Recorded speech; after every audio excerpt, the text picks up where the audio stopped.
भारत एक ऐसा देश है जहाँ की संत परंपरा बहुत मजबूत रही है। इतनी मजबूत रही है कि सारे वर्ल्ड में भी अगर किसी को ईश्वर का ज्ञान प्राप्त करना है तो वो भारत आना चाहता है। लेकिन अगर हम इन सब चीज़ों को बड़ा गहराई से देखें तो संत क्या है? जिसने अपने मन को जीत लिया है और अपने आप को जीत लिया है, जो मान अपमान इन सबसे परे हो गया है, जो अपने कर्म को तल्लीनता के साथ कर रहा है, वही संत है, चाहे वो किसी भी रूप में हो। जिसको अपने साथ दूसरों की भी चिंता है वही संत।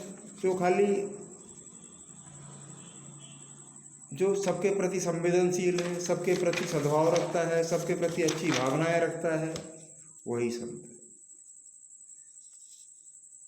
है। अब चाहे वह किसी भेष में हो चाहे न हो, जिसका हृदय कोमल है और उसे अपने साथ दूसरों की चिंता है, अपनी सफलता के साथ दूसरों की सफलता की भी कामना है, तो वही संत है। मैं अपनी यात्रा के दौरान, आध्यात्मिक यात्रा के दौरान काफ़ी संतों से मिला हूँ। कुछ तो ऐसे हैं जिन्हें स्वयं के लिए बढ़िया भोजन, ठाट बाट ऐसी चीज़ें चाहिए, दूसरों से उन्हें कोई मतलब नहीं। और कुछ तो बेचारे वहाँ रोटी के लिए आए हैं, आराम से खाना में लगा रहेंगे, लेकिन उनके अंदर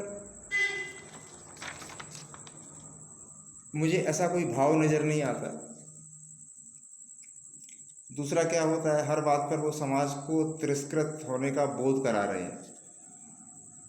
संतों का कार्य समाज सुधार करना है, ब्रह्मांडी ऊर्जाओं से समाज को राइट डायरेक्शन में ले जाना है। मेरी मुलाकात कई सत्संगी लोगों से भी होती रहती है।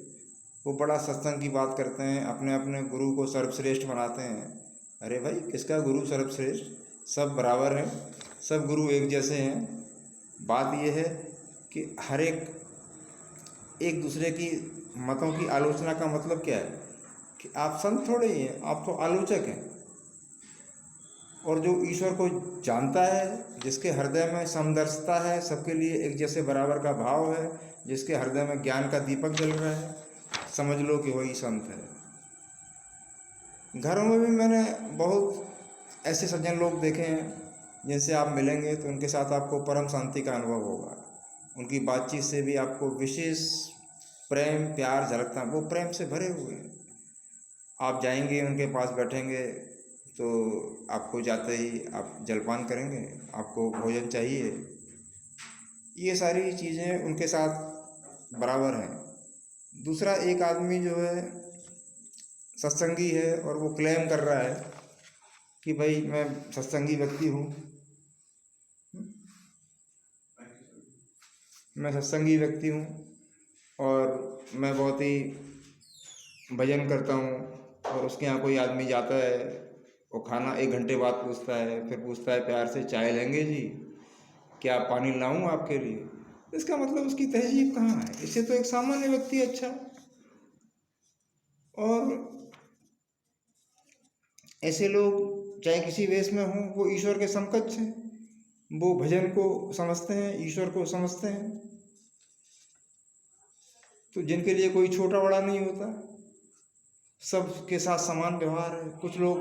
लेकिन कुछ लोग इतने व्यवहार कुशल होते हैं कि उनसे मिलते ही आपको ऐसे परम प्रेम, उनका प्रेम पूर्ण हृदय प्रेम से भरा हुआ है, और उनसे मिलते ही आपको एक भावनात्मक अनुभव, वो भी एक प्रकार के महात्मा ही हैं। अगर कोई आदमी ऐसा काम कर रहा है जिससे समाज के कुछ लोगों को लाभ पहुंच रहा है, रोजगार के साधन जुट रहे हैं, चाहे वो कारपोरेट से ही, वो भी ईश्वर के समकक्ष है। अगर वो अपने कर्मचारियों और अपने टीम रोजगार के साधन पैदा करने वाली चीज़ों पर जोर दे रहा है, राष्ट्र की अर्थव्यवस्था में कंट्रीब्यूट कर रहा है, तो वह क्या है? वह भी ईश्वर के समकक्ष है। तो ईश्वर का मतलब यही नहीं है कि हम बैठ के कोई ऐसा आश्रम बना रहे हैं या वो करें। आश्रम के साथ साथ हम कुछ रोजगार के साधन जुटाएं, नई पीढ़ी पुरानी पीढ़ी सबको मार्गदर्शन दें, ठीक है ना?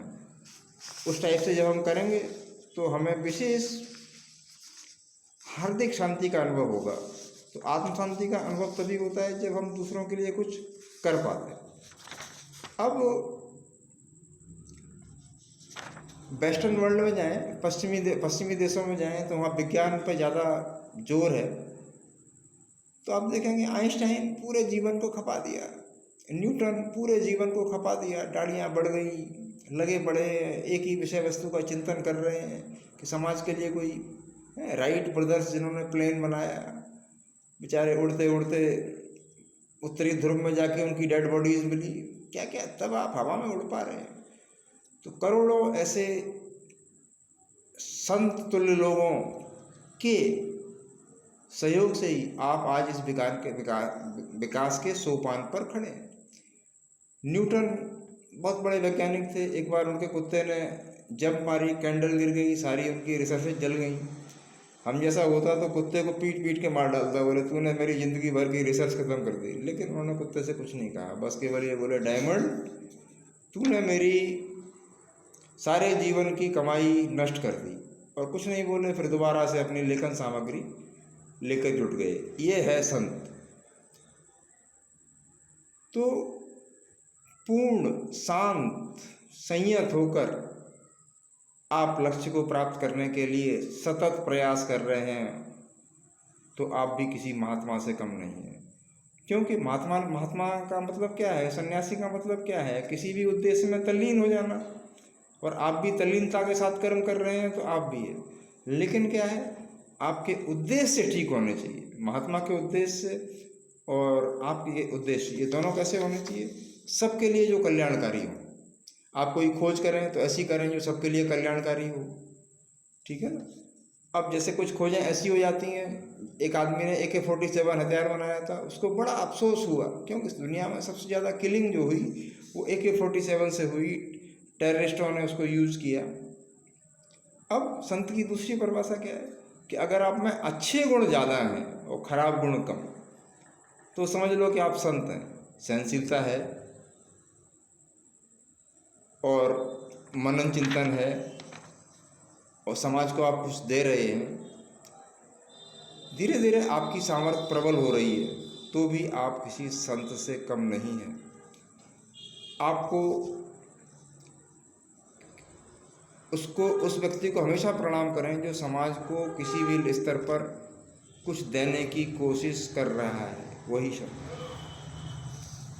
मेरे घर परिवार में बहुत से संत हैं, लेकिन अगर घर में कोई मेहमान आ जाए तो उनकी चाय पिलाने में दम निकल जाती है। हाँ, बड़ा आदमी आएगा तो दौड़ के आएगा, बड़ा आदमी आया भाई इसको तो चाय वाय पिला दो। अगर कोई छोटका मोटका रिश्तेदार बेचारा आ गया, बोला क्या है, उसको ऐसे अंडर एस्टिमेट करते हैं, बोले ये तो कभी काम ही नहीं आया। मतलब जो आदमी तुम्हारे काम नहीं आया उसको तुम चाय भी नहीं पिला सकते, जो काम आया अरे सर ये तो बहुत अच्छा है। तो जब इस चीज़ को आप पार कर जाएंगे कि जो काम आया है उसके साथ भी हमने अच्छा व्यवहार करना है, जो काम नहीं आया है उसके साथ भी हमने अच्छा व्यवहार करना है, यही तो संतत्व है। अब मैं कुछ बोल रहा हूँ तो मैं तो भारत के हर आदमी के लिए बोल रहा हूँ। एक किसान है जो अपनी फसल में लगा हुआ है और 3-4 महीने मेहनत करता है, उसकी कमाई से हम खाते हैं, उसकी कमाई से हम भोजन ग्रहण करते हैं, उससे कुछ मूल्य चुका देते हैं, लेकिन शायद वो मूल्य उसकी धूप और उससे कम, धूप और जो झेलता है बारिश उससे बहुत कम होती है, वो भी संत है। और आप जो आज बन के खड़े हैं दुनिया में, वो मैं इस स्वरूप में हूँ या आप जिस स्वरूप में हैं, आप यूट्यूबर हैं, आप प्रोफेसर हैं, आप लेक्चरर हैं, आप साइंटिस्ट हैं, तो करोड़ों लोगों का योगदान है, करोड़ों आत्माओं का योगदान है जो लाखों साल से इस सृष्टि को चला रही हैं, जिन्होंने सृष्टि पे मेहनत करी हुई है। अरे भाई, आपने आज मोटरसाइकिल बना ली तो किसी ने मेहनत करके साइकिल बनाई थी, आपने खाली साइकिल में इंजन लगा दिया है और कुछ ज़्यादा तरक्की नहीं कर दी, या इलेक्ट्रिक मोटर लगा के इलेक्ट्रिक स्कूटी बना ली। लेकिन उस आदमी का महात्म्य है जिसने बहुत साल पहले साइकिल बनाई थी, जिसने पहिए का सिद्धांत लाया था। वो सारे संत हैं, वो सारे संत थे, संत हैं। आज भी जो वैज्ञानिक इसरो में बैठे हैं, लगातार नई नई खोजें कर रहे हैं, मंगल ग्रह पर जा रहे हैं, सस्ते रेट में सेटल, वो भी सब परमात्मा के तुल्य हैं।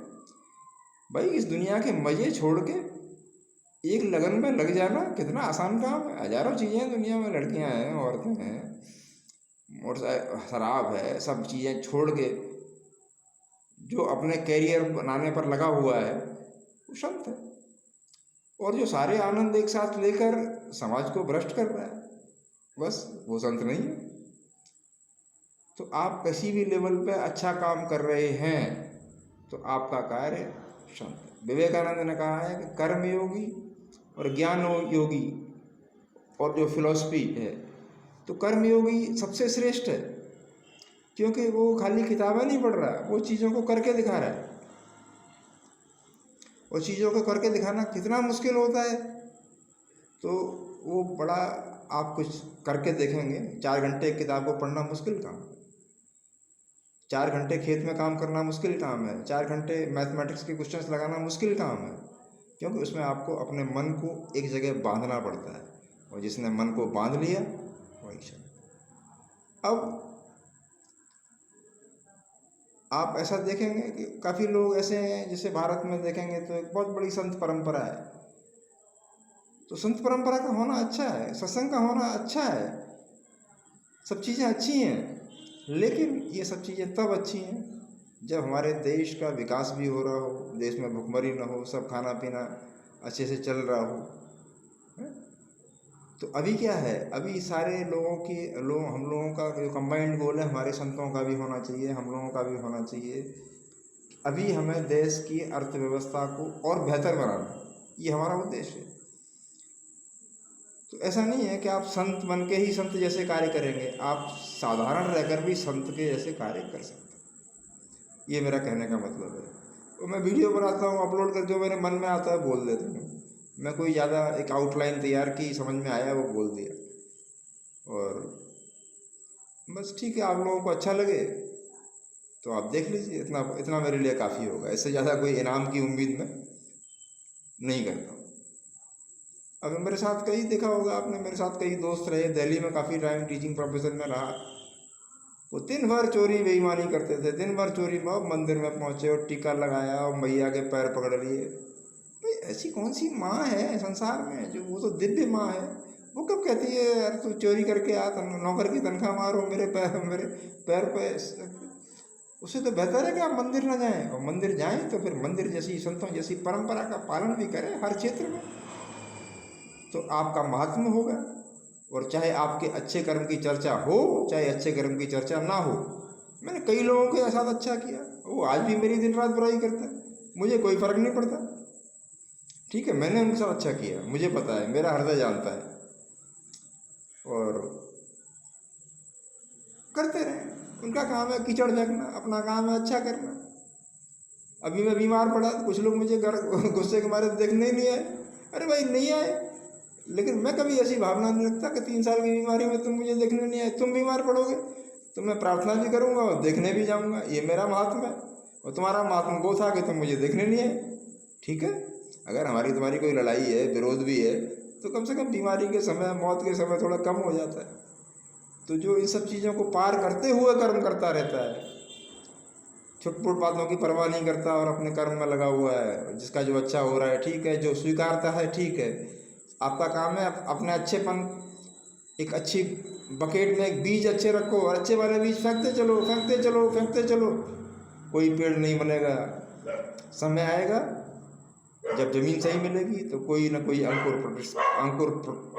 प्रपुष्पित होगा और आपका नाम फैलेगा, और आप संत की तरह जिए। और यही